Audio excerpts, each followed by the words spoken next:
जय श्री कृष्णा। राधे राधे। आज हम ज्येष्ठ मास के शुक्ल पक्ष की निर्जला एकादशी की कथा सुनेंगे। युधिष्ठिर ने कहा, हे जनार्दन, अपरा का सारा महत्व मैंने सुन लिया। अब ज्येष्ठ के शुक्ल पक्ष में जो एकादशी हो उसका आप वर्णन कीजिए।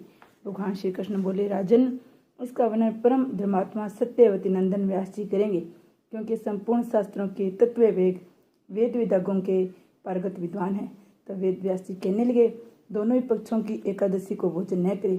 द्वादशी को स्नान आदि से पवित्र हो, फूलों से भगवान केशव की पूजा करके नित्य क्रम समाप्त होने के पश्चात पहले ब्राह्मणों को भोजन देकर अंत में सिर्फ भोजन करें। राजन, जन्ना सोच और मरना सोच में भी एकादशी को भोजन नहीं करना चाहिए। ये सुनकर भीमसेन बोले, परम बुद्धिमान पिता, मैं मेरी उत्तम बात सुनिए।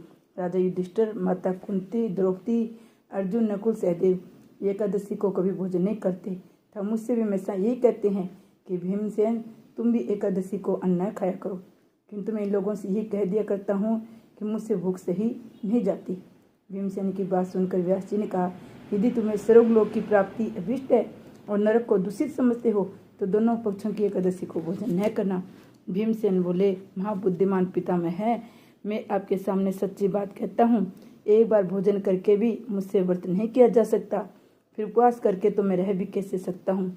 मेरे उदर में वर्क नामक अग्निष्ठा प्रज्वलित रहती है, अतः जब मैं भूत अधिक खाता हूँ तभी यह शांत होती है। इसलिए महामुनि, मैं वर्ष भर में केवल एक ही उपवास कर सकता हूँ, जिससे स्वर्ग की प्राप्ति सुलभ हो तथा जिसके करने से मेरे कल्याण में भागी हो सकूँ।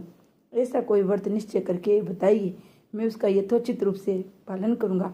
व्यास जी ने कहा, भीम, ज्येष्ठ मास में सूर्य वर्ष राशि पर हो या मिथुन राशि पर, शुक्ल पक्ष में जो एकादशी हो उसका यत्न पूर्वक निर्जल व्रत करो।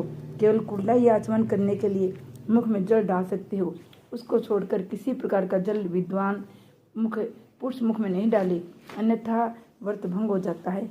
एकादशी को सूर्योदय से लेकर दूसरे दिन के सूर्योदय तक मनुष्य जल का त्याग करके ये व्रत पूर्ण होता है।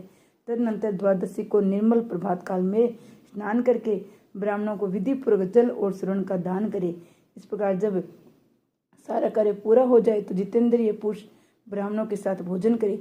वर्ष भर में जितनी एकादशियां होती है उन सब का फल निर्जला एकादशी के सेवन से मनुष्य प्राप्त कर लेता है, इसमें तनिक भी संदेह नहीं है।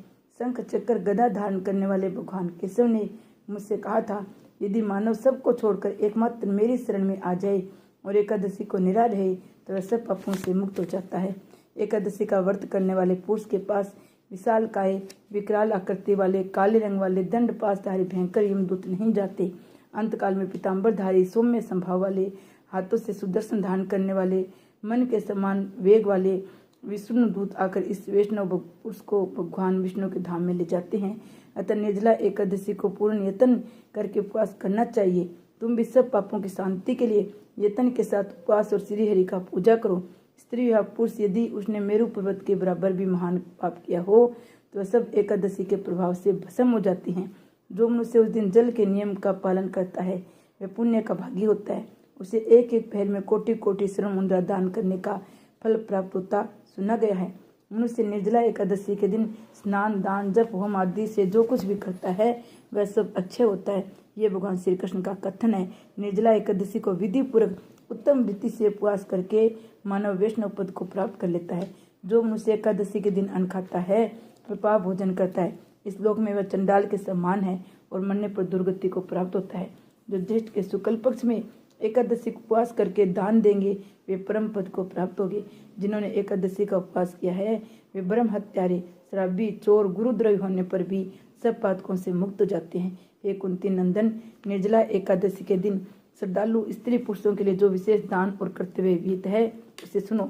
उस दिन जल में स्नान करने वाले भगवान विष्णु का पूजन और जल में धेनु का दान करना चाहिए, अथवा प्रत्यक्ष धेनु या घृत में धेनु का दान उचित है। पर्याप्त दक्षिणा भांति भांति के मिष्टानों द्वारा यत्न पूर्वक ब्राह्मणों को संतुष्ट कराना चाहिए। ऐसा करने से ब्राह्मण अवश्य संतुष्ट होते हैं। उनके संतुष्ट होने पर श्री हरि मोक्ष प्रदान करती हैं।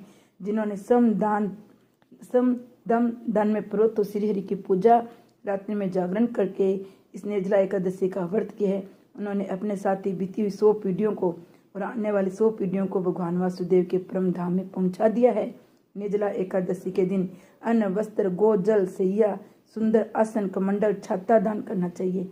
जो श्रेष्ठ सुपात्र ब्राह्मण को जूता दान करता है वह सोने के विमान पर बैठकर स्वर्गलोक में प्रतिष्ठित होता है। जो इस एकादशी की महिमा का भक्तिपूर्वक सुनता तथा जो सुनाता है भक्तिपूर्वक उसका वर्णन करता है वे दोनों स्वर्गलोक में जाते हैं।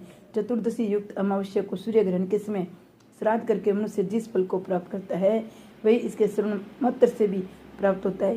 पहले दंत धवन में ये नियम लेना चाहिए कि मैं भगवान केशव की प्रसन्नता के लिए एकादशी का निर्णय लेकर आचमन के सिवाय दूसरे जल का भी त्याग करूंगा। द्वादशी को देव देवेश्वर भगवान विष्णु का पूजन करना चाहिए।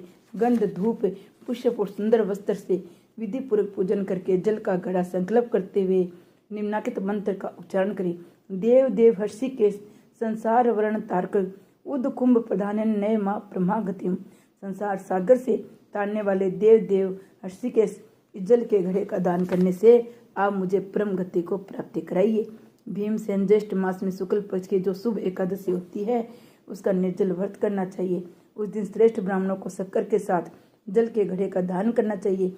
ऐसा करने से मनुष्य भगवान विष्णु के समीप पहुंचकर आनंद का अनुभव करता है। तत्पश्चात द्वादशी को भोजन ग्रहण करके ब्राह्मणों को भोजन करा के स्वयं भोजन करता है। जो इस प्रकार पुनर्रूपी पाप नाशनी एकादशी का व्रत करता है वह सब पापों से मुक्त हो अनामय पद को प्राप्त होता है। यह सुनकर भीमसेन ने भी इस शुभ एकादशी का व्रत आरंभ कर दिया। तब से ये लोक में पांडव द्वादशी नाम से विख्यात हुई। इसे भीमसेनी एकादशी भी कहते हैं, निर्जला एकादशी भी कहते हैं। एकादशी के दिन व्रत अवश्य करे, अन्न का त्याग करे। बीमार है, मजबूरी है तो और कुछ नहीं कर सकते तो जल का घड़ा दान अवश्य करे और भगवान की पूजा करे तो भी भगवान क्षमा करते हैं, भगवान सब सुनते हैं। जय एकादशी माता की जय हो।